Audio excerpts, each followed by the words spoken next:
तो आप लोग ने अपने अपने घरों में फोटो लगा के रखी यीशु मसीह को लंबा सा लहंगा पहने होते हैं ना, ऊपर से नीचे लेके लंबा सा लटका हुआ कपड़ा पहने होते हैं, है ना। एक थोड़ा सा मेमना लेकर के वो साथ में मुलायम से बालों वाला छोटा सा जो भेड़ होती है उसको लेके बैठे होते यीशु मसीह, और उनके है ना लंबे से बाल, तो बड़े मुलायम सुनहरे बाल, और बड़ा, तो हम लोग यीशु मसीह बाल सोचते हैं, हम लोग ये सोचते हैं यीशु मसीह कितने कितने प्यारे से लगते हैं ना, कितने प्यारे से लगते हैं यीशु मसीह, काश में इनके बगल बैठ कर गले में हाथ लगा सकता है। कौन है? भयंकर है भाई, ये खतरनाक है, ये प्रभुओं का प्रभु है। ये हमारी और आपकी अगर वो दया नहीं करता, हमारी आपकी ऐसी की तैसी कर सकता है। ये परमेश्वरों का परमेश्वर है भाई, इसके ये प्रकाशमान है, उसके अंदर से ज्योति निकलती है, उज्ज्वलित होती है, किरणें निकलती हैं, जलती हैं। मत लीजिए हल्का इसको, मत खिलवाड़ करिए यीशु मसीह से, मत खिलवाड़ करिए। लोगों के कहने की वजह से ये नहीं बन गए हैं भगवान।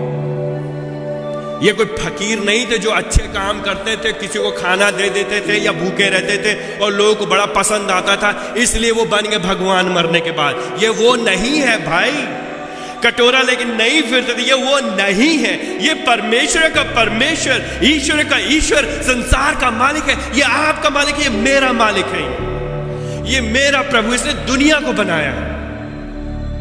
इसको हल्के में मत लीजिए, मत लीजिए इसको। देखिए तीसरे पद में, वो महिमा का प्रकाश उसकी तत्व का प्रतिरूप है।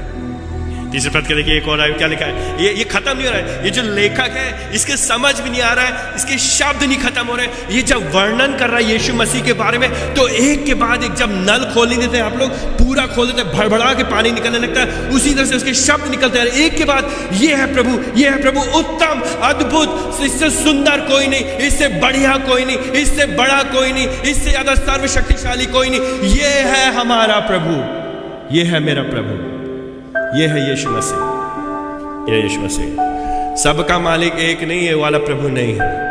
हर रास्ते स्वर्ग लेकर के नहीं जा रहे, ये वाला प्रभु नहीं है, ये वाला प्रभु नहीं है। कोई बात नहीं, चलता है आपकी आस्था, मेरी आस्था नहीं। ये एक ही आस्था है, एक ही रास्ता है, एक ही मार्ग है, एक ही सत्य है, एक ही जीवन है, एक ही ज्योति है।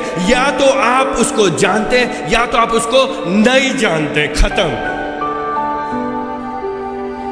ना अपने को मूर्ख बनाइए, ना इसको मूर्ख बनाने की कोशिश करिए। क्या लिखा है यहाँ पे देखिए तीसरे पद के आखिर में, वो अपने सामर्थ्य के, अपने वचन के द्वारा सब वस्तुओं को क्या करता है? संभालता है। तो कैसे संभाल के रखा है वो सब वस्तु? दुनिया को कौन संभाल के रखा है? दुनिया को। ये पृथ्वी जो है, पिछली बार भी हम तो प्रचार करते थे, ये पृथ्वी जो है किसी गाय के सींग के ऊपर नहीं बैठी हुई है, ना ही ये पृथ्वी किसी कछुए की पीठ पे बैठी हुई है। कौन संभाल के? यीशु मसीह संभाल के रखे इसको।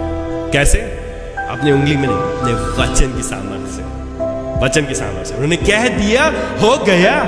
परमेश्वर ने उत्पत्ति में कह दिया, हो गया, सृष्टि हो गई। प्रभु जी ने कहा सुबह होनी चाहिए तो सुबह होती है, प्रभु जी ने कहा रात होनी चाहिए तो रात होती है, प्रभु जी कहते हैं बारिश होनी चाहिए तो बारिश होती है। अपने आप नहीं होता, प्रभु जी ने कहा है इसलिए हो रहा है। प्रभु ने कहा बच्चे पैदा होने चाहिए, प्रभु ने कहा लोगों को मरना चाहिए। प्रभु जी जिसको चाहते उसको देते, जिससे चाहते उससे लेते, जब चाहते वो तब करते। प्रभु जी अपने हाथ में थामे हुए हैं। कौन थामे अपने हाथ में? प्रभु जी थामे। देखिए यहाँ पे क्या लिखा है, मैं नहीं कह रहा हूँ, तीसरे पद में क्या लिखा है, वो सब वस्तु को संभाले हुआ है, वो सब वस्तुओं को रोके हुआ है। वही है मालिक, वही है प्रभुओं का प्रभु। ये कोई छोटा मोटा भैया ईश्वर नहीं है, ये कोई ट्रेनिंग नहीं है, ट्रेनिंग नहीं कर रहा है प्रभु जी बनने की, ये भगवान बनने की टाटा मोटर्स में ट्रेनिंग नहीं कर रहा है। ये असली प्रभु है भैया, ये दुनिया का मालिक है, ये है हमारा प्रभु। मत खिलवाड़ करिए इससे, भयंकर है प्रभु जी, ये इसकी आराधना करिए, इसको सुनिए। जब ये कह रहा मैं हूं, प्रभु जी कह रहे मैंने अपने पुत्र को भेजा है और ये देखो पुत्र ये है, तो हम क्या करेंगे? हमारा प्रत्युत्तर क्या होना चाहिए? हमें गिरना चाहिए अपने अपने अपने घुटनों पे, हमें अपने आंखों को बंद करना चाहिए, उसके सामने करें प्रभु जी मेरा जीवन आपका है, प्रभु जी अब हम आपके लिए जिएंगे, हमें आपसे जो आप कहेंगे वो हम करेंगे, जो आप कहेंगे वो करेंगे। नहीं आप क्या, वो पापों को धो करके उसने और क्या किया? जो ईश्वर है, ये पुत्र कैसा, ये अद्भुत पुत्र, उसने क्या किया? उसने पापों को धोया है। किसके पापों को? अपने पापों को नहीं, हमारे और आपके पापों को। हमारे आंख के बदले वो क्रूस के ऊपर चढ़ गया, मारा गया, गाड़ा गया, तीसरे दिन जी उठा। हमारे पापों की कीमत उसने चुका दी। जिन पापों का दंड हमारे पर पड़ना चाहिए था उसने अपने पर ले लिया। परमेश्वर पिता के क्रोध को अपने पर ले लिया। परमेश्वर के पिता के क्रोध को शांत कर दिया उसने, मेरे लिए, मेरे खातिर, मेरे वास्ते, आपके खातिर। जो लोग उसके ऊपर विश्वास करते, जो लोग उसके, उनके पापों की कीमत को चुका करके, धो करके उसने क्या किया। कहानी खत्म नहीं हुई है अभी, देखिए कहानी खत्म नहीं है। ये अद्भुत पुत्र है, ये पुत्र है भैया, ये खाली नबी नहीं है। इसलिए जब लोग बोलते हैं वो अच्छे नबी थे, नहीं, नबी नहीं है, ये प्रभु जी हैं, ये परमेश्वर है, परम ईश्वर, इनसे बड़ा कोई और है ही नहीं। ये है खुदाओं के खुदा, ये खुदावंद परमेश्वर है, ये है हमारा यहोवा परमेश्वर यीशु मसीह। वो पापों को धोकर परमेश्वर पिता के दाहिने ओर बैठ गया। परमेश्वर पिता के, वो स्वर्ग में उठा लिया गया। वो मनुष्य बन के जरूर आ गया, लेकिन मनुष्य बन के रहा नहीं। वो मारा जरूर गया, गाड़ा जरूर गया, लेकिन वो जी उठा।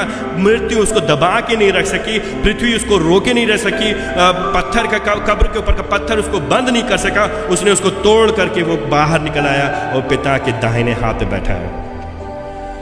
स्वर्ग में उठा लिया गया, वो स्वर्ग में विराजमान है। क्यों पिता के दाहिने ओर बैठा है? क्योंकि वो पिता के साथ है, पिता के बराबर है, वो परमेश्वर है, उसका प्रतिनिधित्व करता है, जैसा बाप वैसा बेटा। और वो क्यों बैठ गया? क्योंकि उसने अपना काम पूरा कर दिया, हो गया। उसको खड़े होने की जरूरत नहीं है, उसको अब वो आराम कर सकता है, वो बैठ सकता है। ये कहने का तरीका, हो गया, खत्म। यीशु मसीह ने क्रूस के ऊपर क्या कहा? हो गया, पूरा हुआ। उसका काम, मृत्यु के ऊपर उसने जो काम करना था, पापों की कीमत चुकानी थी, उसने चुका दिया। हो गया, खत्म, वंस फॉर ऑल, एक बार हमेशा के लिए। भजन संहिता 2 अध्याय का 12 पद। हमको क्या करना है? आपको क्या करना है?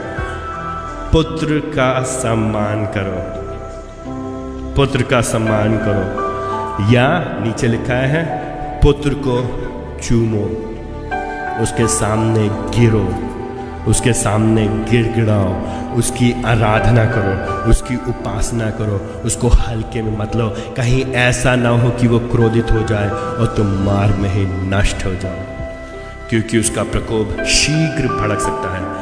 क्या ही धन्य है वे सब जो उसकी शरण लेते हैं, क्या ही धन्य है वे सब जो उसकी शरण लेते हैं। क्या आप उसकी शरण में आए हैं?